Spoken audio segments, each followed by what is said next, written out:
Hello, and welcome to the 404 Media podcast, where we bring you unparalleled access to hidden worlds both online and IRL. 404 Media is a journalist-founded company and needs your support. To subscribe, go to 404media.co. As well as bonus content every single week, subscribers also get access to additional episodes where we respond to their best comments. Gain access to that content at 404media.co. I'm your host, Joseph. And with me are 404 Media co-founders Sam Cole. Hello. Emmanuel Mayberg. Hello. And Jason Kebler. What's up? We have something of a John Deere Bonanza special episode, Saturday Night Live special, something. Yeah, for you farmers out there, we're going deep on Deere. I mean, I hope some farmers are listening to this because it, greatly impacts them. But there's a ton of tech stuff here, right to repair, infrastructure, agriculture, obviously. Let's go straight into it. It's two main stories and a lot to talk about. So the first one, solar storm knocks out farmers' tractor GPS systems during peak planting season. At the weekend, as I'm sure everybody knows, there was a solar storm that brought the aurora borealis to large parts of the United States, but it also brought the issue in this headline. Jason, what exactly did this solar storm impact for these farmers and these tractors? Did any of you see the aurora borealis? No, I did not. I saw clouds Richmond. only. Very upsetting. So I think we have to talk a little bit of background before we get into this, which is tractors these days essentially drive themselves. They are highly technical pieces of equipment. Also, do any of you want to guess how much a tractor costs? $200,000. Sam, you go. I want to say more, maybe like $500,000. Are we talking about like an industrial, Like a John Deere tractor, yeah. Like for a big farm. for a big farm? Not like a riding lawnmower. Okay, I'm gonna say $1 million. Okay. It's like between $500K and $1 million Wow. for like a new tractor. I mean, give or take, and it depends. But I don't know if anyone has any concept for how much a tractor costs, but I have been reporting on this for years now, and it's like they are very expensive. I know this because I played Farming Simulator. I just want to say that. That's how I know the numbers. Okay. And a lot of farmers have to lease their tractors, and when you lease a tractor, you have to like sign away a lot of rights to John Deere. But some farmers do own their tractors. So, anyways, we're talking about this in the context of like right to repair.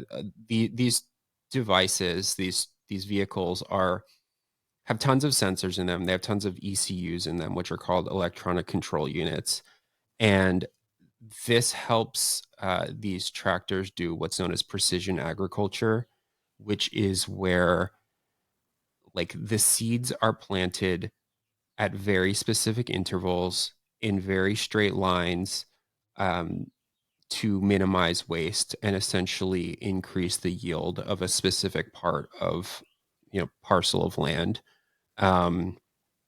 It's like it is possible to drive a tractor without GPS and to just like throw seeds in the ground wherever you want.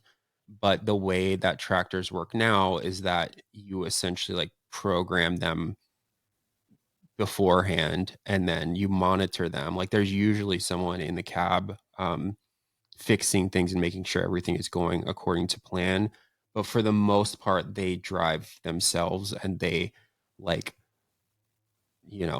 plant the crops and then throughout the growing season, John Deere has all these attachments that help you like spray fertilizer, spray herbicides, spray, do watering and things like that. And I guess to preface all of this is I've talked to a lot of farmers in my life. I've been to Nebraska. I've like ridden on one of these tractors, but I'm not a farmer. I grew up in the city. I don't know if any of you have any like agricultural knowledge whatsoever. Do you? No, just from reading your articles, unfortunately, yeah. So if we I've get any, been to a farm, like a field trip. yeah, I That grew up counts, around that a lot of counts. farmers. Yeah. Like a lot of my, extended family and Basically friends an of family expert. is. Yeah. Yeah. yeah. I say all that because we might get some terminology wrong in this episode, but the broad strokes are going to be correct and based on tons of conversations with farmers. The solar storm happens over the weekend, and these tractors are normally driven by GPS and then something called real-time kinematic systems, which are RTK systems, which is what it's called. Essentially, they are GPS systems, and then RTK is like a ground tower that does correction for GPS, because GPS is usually accurate to like 6 feet or something like this. And then the RTK is like a ground-based base station that enhances the precision from like 6 feet down to like 1 centimeter. So it increases the precision a lot. And this is needed because we're talking about precision of like a few inches that is needed for these plants. And what happened was these systems were sending like really wrong coordinates to these tractors on Friday and Saturday. They were off by like sometimes 6 feet at a time, and sometimes they just weren't working at all. And so some tractors essentially like wouldn't work. Other farmers decided it's too risky for us to plant if we don't have these accurate systems, because we'll have crooked rows, like we won't know where the plants are. Sometimes the tractor will drive over the row of plants that they just planted and kill the plants before they start growing. And so like the knock-on effects from being inaccurate was too risky, and so they shut it down essentially. Is that what the farmers told you themselves? Because you spoke to a few, right? I spoke to 3 farmers on the phone. I spoke to one guy in the right to repair movement who knows a lot of farmers as well. I talked to 2 people who posted on Reddit. Like I just exchanged Reddit messages with them, and they said that they drive tractors and they were just like all over the place. And then I read a bunch of posts about farmers doing this. And then there was a John Deere dealership that sent out text messages and posted like updates on its website saying like, this is not good. Like we're very sorry. Everything's really inaccurate. And I guess maybe I'll read a quote from them because it's kind of harrowing in my opinion. Yeah, and this is like a text message, right? That they blasted out to their John Deere customers. Is that correct? It was a text message saying like, we're experiencing ongoing outages. Click this link to learn more. And then at that link, which was just a press release, not a press release, it was an update on their website. It had a much longer message about what was going on. So this was like on their website. And this is a John Deere dealership in Kansas and Nebraska. They say, quote, due to the way the RTK network works, the base stations were sending out corrections that have been affected by the geomagnetic storm and were causing drastic shifts in the field and even some heading changes that were drastic. When you head back into the field to side dress, spray, cultivate, harvest, etc. over the next several months, we expect that the rows won't be where the auto path lines think they are. This will only affect the fields that are planted during times of reduced accuracy. It is most likely going to be difficult, if not impossible, to make autopath work in these fields as the inaccuracy is most likely inconsistent. So what that means is basically like the GPS was all over the place. Some of the farmers, They could have just said that. You know? yeah. They just Well, that's what some of the GPS farmers said. Yeah, they're basically like the tractors were just like had a mind of their own. Sometimes were like driving, veering off. Some of the people who were driving the tractor said they couldn't get them recentered, meaning like back where they're supposed to be. And the long and short of it is like most farmers just shut down. They like didn't plant. And maybe that sounds like it's not that big of a deal, but as I understand it, uh, like it's a very critical time. Like the corn seeds need to get in the ground within a window of like 10 days or so, and losing a day or 2 days, or in this case it sounds like some people were having problems Friday, Saturday, and Sunday. And then it's supposed to rain in Nebraska and Kansas like all week. Essentially, they're basically like, we are kind of losing an entire week worth of window where we should be able to plant corn, but we can't plant the corn. And if it gets too late in the season, then yields are decreased, and then corn prices go up, and so on and so forth. I know I just tossed a lot out there, but essentially the long and short of it is like, these tractors are largely automated. They are internet connected. They rely on GPS satellites, and the solar storm messed with the accuracy of the GPS, which was then kind of magnified when it was run through these RTK ground systems, because they're normally centimeter accurate, and essentially they were like between 3 and 6 feet inaccurate all throughout like the Corn Belt and Canada. Is this basically like a freak event that farmers and John Deere and other stakeholders here just have to deal with? Or is there any sort of solution that anybody spoke about? Or This is a freak event, and that is a solar storm, and it's the worst solar storm that's happened in like 20 years. But I think I was telling y'all this was like near miss vibes, because one, this is the plot of Interstellar. It's like the GPS goes haywire, and then lots of bad things happen, and there's like global famine, more or less. to be clear, you aren't reporting that that's happening right now. Like, we're not at that bit yet. What we're at is like the conceptual, like it's like good job to the sci-fi for imagining a plausible scenario, and now we're seeing the like very miniature version of that, and it's like it's real. And so we're not, no global catastrophe as far as I know, but it's an example that shows that our modern food supply is super vulnerable to what happens if something happens to GPS. You mentioned on Slack that this is a common survivalist fear and conspiracy theory, and obviously those theories are really out there and far from real. But I think something that was shocking about this story is that those survivalists are gesturing at something very true, which is our farming is incredibly efficient in order to meet demand. And those efficiencies rely on pretty complicated technologies, which do create the reality in which, like there is activity on the sun, therefore like Doritos will be $1 more expensive or something like this. Like that is true. And that is really wild. And also I think this exposes how vulnerable the system is. I mean, I don't think people are going to go hungry. You mentioned that if it was necessary, then people would plant manually or like drive the tractors manually. But it would be a disaster if the system was to fail in some other worse way.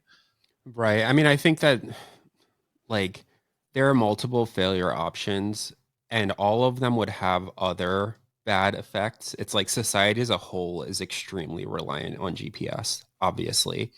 Like I can't go anywhere without it. But it's like there's all these technologies and systems and industries that rely on GPS.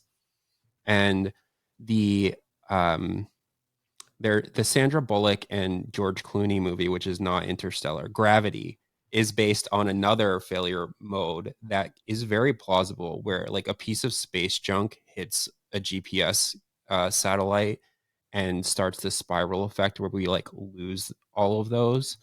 And it's like our tractors will just stop working, and that is bad. Like it will lead to these bad outcomes. Like that could happen. There could be a kinetic attack on some of these, like, there's talk of Russia like attacking the satellites, which would lead to this. There's like the possibility of cyber attacks. I think at the beginning of the Ukraine war, there were hackers who were able to remotely brick some of the tractors that had been stolen by Russian forces. And so it's like there's all of these like minor things that people have been warning about that we have seen on some scale that have not been catastrophic, but are sort of the like proof of concept that these systems are super vulnerable. And I think your point, or my point about this is a very specific fear of a very specific type of survivalist. It's not even a conspiracy theory. It's like our electric grid is incredibly vulnerable to solar flares, and our satellites are also very vulnerable to solar flares and these, you know, sunstorms and all these other things.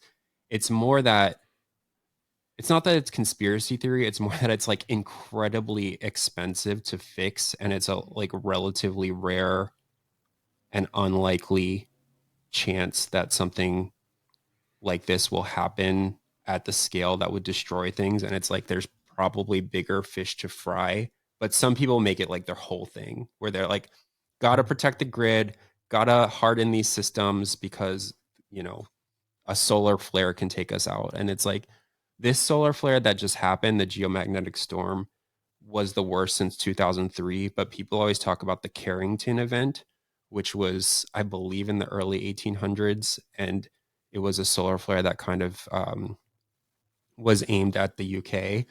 The sun just specifically attacking the UK. And it Yeah, I caused remember like, yeah, it caused like really, really bad outcomes with like telegraph systems and things lighting on fire, so on and so forth. And people say that if there were a solar storm of this magnitude now, we would be talking about like rolling blackouts and, you know, GPS down for months or years and all the knock-on effects from that. And this is, you know, a relatively strong solar storm, but the sun has these cycles um, called like solar maxima, where it has a lot of activity and a lot of solar flares and a lot of geoelectric storms or geomagnetic storms. And that maximum is not expected to happen until next year. And then it's like a few years of that. And then the activity sort of slows down.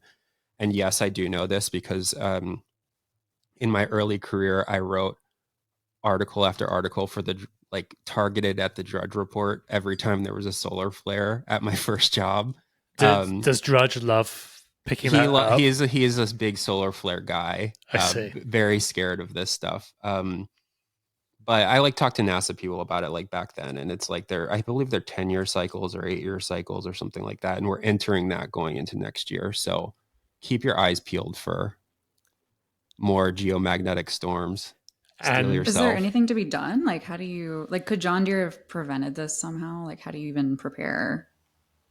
Great question.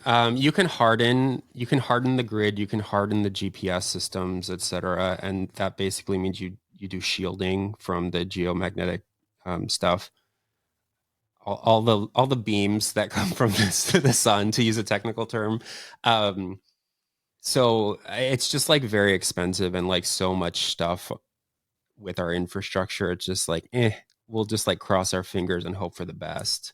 I think that when it comes to tractors and farming, and I'm sure we're going to talk more about this in the second part of the show, but it's like, we just need to realize that these systems they're so automated, they're so technical, and because of that, they're so vulnerable. It's not like one farmer had his tractor stop. It's like every farmer that I talked to said, everyone I know stopped planting for days. And it's like, if it were longer than days, we would be in a very, very bad situation, I think. Yeah, I mean, it's like you said, like right now, like, I mean, I don't know, I didn't grow up on a farm or anything, but I know a little bit about the timing of it all. And it's like soybeans are late April to May, and corn. It's like some of these, like, these are like two of like the pretty much cornerstone crops. And to miss those windows would be really, really bad. This couldn't have happened at like a worse time. Yeah. Sources are saying corn, we need it. Yeah. For real though, for Corn real. And it was interesting because, as I said, it's like, I don't know a ton about this, but as I was talking to the farmer, they're like, we grow a very specific type of corn that is suited to our area. And we essentially need to plant it within this like 3 to 4 day window. Otherwise we're like screwed. And he was talking about how like we might just have to plant soybeans this year because of this. I haven't talked to him today. He was basically like, I have to plant them Monday or Tuesday. And if I can't plant them Monday or Tuesday, we're switching to soybeans. And, you know, he might be okay, but he was basically like, my plot of land is not as good at growing soybeans. This is going to cost me tens of thousands of dollars.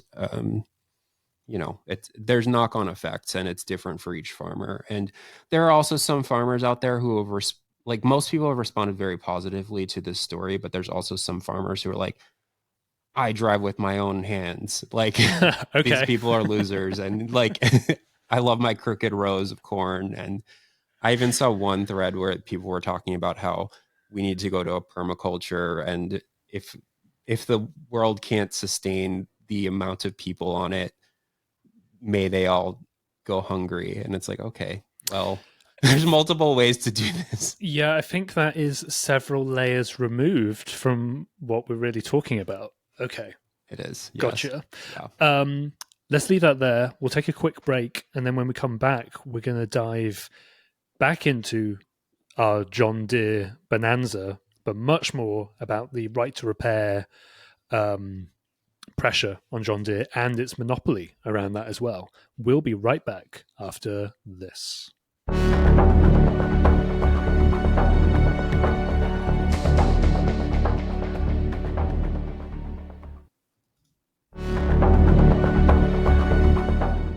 All right, and we are back. This is another that Jason wrote.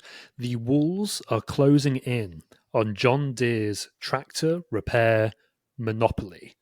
I guess before we drill into each of these areas, I'll just lay out the various ones that are sort of closing in around John Deere.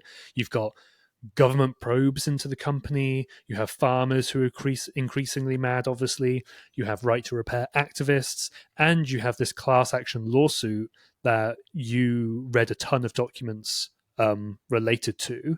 I guess before we get into those, do you just want to give us a little bit of context on, what is right to repair's relationship to John Deere? I know we've spoken about it a little bit on the podcast, for people who don't know. Yeah. So take everything I just said about how these tractors are getting very automated and internet connected, so on and so forth, and you juxtapose it with people who like are very self-reliant. Like a farmer by definition is very self-reliant, and many farmers have been, their family's been farmers for generations, and they're used to, jury rigging solution if something goes wrong. And there's also this time sensitivity aspect to farming as well, where, yeah, if you don't get seeds in the ground on a certain day, or if you don't harvest them on a certain day in the middle of the summer, it's like a crop can go bad in a matter of days or hours, depending on what it is. And so what has happened, and then the last point is that farms are by definition in rural areas. So over the last decade or so, John Deere has been kind of increasingly centralizing the ability to repair tractors. It can be hard to get repair parts, but more importantly, the parts are often paired to a specific tractor or need to have like software or firmware updated to make them run. And so even if a farmer can replace a part on their tractor, it basically needs to be flashed with new firmware to make it run. And so what has happened is a farmer will try to fix something and they will fix it, and they aren't able to make that part actually work until a John Deere dealer either remotely uploads that, the firmware that's needed to make it run, or until they come out to the farm to fix it. And so there are many horror stories of farmers who have had something go wrong at a critical point. And of course, it's always a critical point because they're like using the tractor when it happens. And then they're not able to get a dealer out there for like days or weeks sometimes. And they like lose the crop, and it's very bad. And so it didn't always used to be like this. It used to just be more like a car, which cars are getting more computerized now, but it's like you could just fix it and go on with your day. You have all these replacement parts, you put them on, you keep going. So this has led to the right to repair movement, where farmers are pushing for these arbitrary software locks to be removed. They're pushing for parts, like access to parts. They're also pushing for like repair diagnostics and things like this, and then access to the software that John Deere dealerships use as well. So they have this piece of software called Service Advisor that helps them diagnose what is wrong with a tractor and then allows them to like upload the new payload that will like make the tractor work again. Yeah, it's very, very similar to the Apple and iPhone right to repair stuff, right? That, oh, I broke my screen, but only Apple or authorized, what do they call them? Authorized shops or authorized repair shops or Yeah. whatever. Yeah. And only they are allowed to do it. It's basically that. But now we're dealing with, as Emmanuel learned from playing Farming Simulator, a $500,000 tractor, which is crazy when you pull it like that. Yeah, and it's all, and so in some sense, like these farmers feel like they don't actually own their tractor, and in many cases they don't because of how expensive it is. Like often they have to sign like software licensing agreements, so on and so forth. And I think the best way that someone has put it to me, and they couldn't talk for this story because they're involved in the case, and they were just like, "I'll talk to you off the record," but it doesn't, like I can paraphrase it. They're basically like, we want to buy a computer and put our own BIOS on it. Like we want to put our own software on the hardware that is the tractor. And that is essentially impossible right now. It's like if you have a John Deere tractor, you pretty much have to use John Deere software. John Deere, like they have this thing called Operations Center that allows for sort of like the remote monitoring of um, what a tractor is doing. And these farmers were talking about how if you have a contract with a Frito-Lay or with like some big company, like we're going to grow you a gazillion tons of corn. Some of these clients will require a John Deere Operations Center login so that they can like monitor what the farmers are doing. And the farmers just like don't like this. They don't want to be monitored at all times. They find it very difficult to fix things when it goes wrong. And then another part of it is all of this data is being collected by John Deere, and this data is very important. And the data is like health of the soil, like crop yields, like so on and so forth. And it's all being uploaded to John Deere's cloud, and then John Deere is aggregating and anonymizing that data, um, which some people are skeptical of, and we've done reporting on just like how things can sometimes be de-anonymized and so on and so forth. I don't want to get into that for this, but I just want to put that out there. I definitely want to look more into it though at some Yeah, point. It's it's super very interesting. And Yeah. there was a research paper done back in February that's like John Deere's making a ton of money selling this agricultural data to third parties, and farmers are like very curious, like who are they selling it to? It's like, are they selling it to our competitors? Are they selling it to the like commodities traders, and they're front running us? Like what is going on here? And it is like a fact that John Deere is making a lot of money from selling this data. And so this is like a big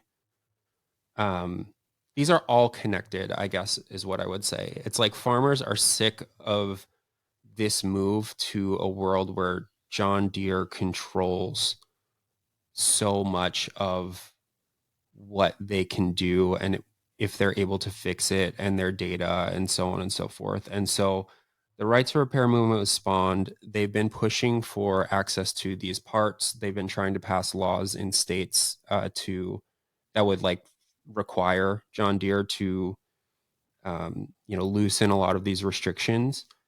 And they were able to pass a law in Colorado last year. It just finally went into effect only in Colorado. So there hasn't been like a lot of impact from that yet. But then there's also this class action lawsuit that is happening in Illinois, but encompasses like 20 different farms from all over the country. And it's been going on for 2 years. And like many class action lawsuits, it takes a very, very long time. But a few months ago, the judge there decided that the case could move forward, which is really important because often these class action lawsuits get thrown out very early. And in this case, it's like there should be discovery, meaning documents about John Deere's practices should come out. And very notably, the Department of Justice's antitrust division filed in this case saying that they're very interested and that they also are like quite concerned with John Deere's practices. So, Yeah. have we learned any? Obviously, it's hugely significant that the class action lawsuit is even progressing, as you say. There will be discovery later. Have we learned anything from the class action lawsuit yet, or is that more that comes at a later date? You see what I mean? Yeah, I mean, it's funny because there's been like 200 filings in this court case, and many of them are like hundreds of pages long of legal filings. And yet, pretty much everything that's happened has been procedural, where they're like, do you have standing? Do you have standing? Are you allowed to sue? Throw it out for this reason, so on and so forth. And, you know, maybe some people find that interesting, but by and large, like not a lot of concrete information about their practices has come out other than the stories from the farmers themselves about like when they had a tractor fail and they were unable to fix it. I talked to one of the plaintiffs named Jared Wilson. He was talking about how he had like an entire crop of soybeans die because it took like a week to get a specific part. And then when he got the part, they like flashed it to the tractor and it didn't work. And then they had to do it like 2 or 3 different times. And then they finally got it and he lost like a ton of soybeans. And, you know, as a non-farmer, he's like, oh, the farmer lost some soybeans. It's like, I don't have a conceptualization of that, but I think that people need to understand that the scale that a lot of farms work on is like, if you lose a crop of soybeans, it's not like, oh, a couple plants died. It's like tens of thousands, if not hundreds of thousands of dollars worth of crops die because these sorts of things happen. It's like these are farms that are sometimes like hundreds or thousands of acres. They're like very, very, very large. It's like it's not someone's backyard where they're like, hey, like a couple of my plants died. It's like the huge tracts of land. Sometimes, you know, these are like very, very large farms, which was, I don't know, it was eye opening to me because I was like, I don't know, you lost like you lost some ears of corn. I don't get it. Right. But it's really big, like very big business. So, I mean, so you touched on the DOJ, the activists as well, getting laws passed. Obviously, the farmers are really mad, as you just detailed, and then this class action lawsuit is progressing. The way you frame the article is that the walls are closing in on this repair monopoly. Why does this feel different now? Is it just like the sheer number of different factors at play? Like why do you think the walls are closing in, basically? Yeah, I think it's because I first started writing about this like 8 or 9 years ago, and it was mostly farmers complaining. It was just, they were just like, we don't like that this is happening. But there was very little sort of action or like any sense that John Deere would be held accountable in any way. And then very slowly, you have like a right to repair bill proposed in Nebraska, and it dies like right away from lobbyists. And then you have one proposed in Minnesota, and then you have one proposed in Colorado, and it dies and it dies and it dies. And this happened like over the course of many years. And now, rather than these bills getting thrown out right away by, you know, because they're being lobbied out of, like they're just being killed, they are getting like way further into the process. Like Colorado passed one, electronics right to repair is passing, and it used to be the case that the federal government didn't talk about this at all. They didn't even they didn't know about it. They didn't care. It was not an issue that anyone like understood. And now you have like Joe Biden actively talking about right to repair in, some of his speeches, of which he doesn't give that many anymore, but he's mentioned it a few times. And then you also have like Lena Khan at the FTC, who has done like quite a lot of work on right to repair and is publishing papers. Congress has like considered some legislation here and demanded that the FTC do a report about this. And it's also now the DOJ's antitrust division is like filing kind of like quasi amicus briefs where they're sort of saying like, yeah, this is a serious issue. Like we need to do something about it. And it just feels like farmers are no longer just complaining. They have some force behind them. And I think that it is entirely possible that, John Deere wins this case and, the federal sort of investigations and stuff like don't go anywhere. Like it's possible, but it feels to me like there are now too many, like I said, the walls are closing in where from all sides, people are now like considering this, and people who in power, it's like the state level, the federal level, the judiciary, like everyone is talking about this. And so it does feel like the current state of affairs is going to have to change one way or another. Yeah. There's just so many things at play now. That totally makes sense. All right, let's leave our John Deere Bonanza episode there. And if you're listening to the free version of the podcast, I'll now play us out. But if you're a subscriber, we're going to do an Amazon Bonanza as well. We're going to talk about a couple of stories, and one of them is about how Amazon workers are using bots on GitHub to automatically book their highly competitive vacation time, essentially, and another story as well. Really, really crazy stuff. You can subscribe and gain access to that content at 404media.co. We'll be right back after this.